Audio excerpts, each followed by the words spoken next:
Hello అండి. చాలామందికి గౌరీదేవి పానుపులు వేసుకుంటారని తెలీదు. గౌరీ పరమేశ్వరులను అనుపుకి తీసుకెళ్ళినప్పుడు పానుపులు వేసుకుంటారని మొక్కుంటారు. రీసెంట్‌గా మా తమ్ముడు మ్యారేజ్ అయింది. గౌరీదేవి పానుపు అయితే వేసుకుంటున్నాడు. గౌరీదేవిని తీసుకెళ్లే ముందు సారి ఊరేగింపు ఉంటుంది. తర్వాత అమ్మవారిని ఒకరి తర్వాత ఒకరు పూజించుకోవాలి.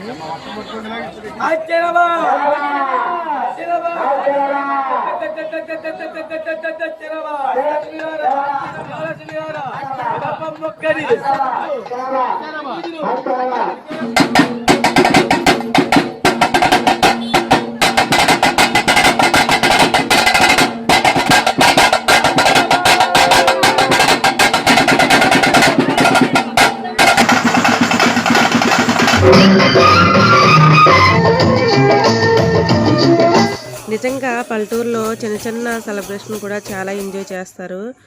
మొత్తానికి మా ఊరోళ్ళు అయితే చాలా బాగా ఎంజాయ్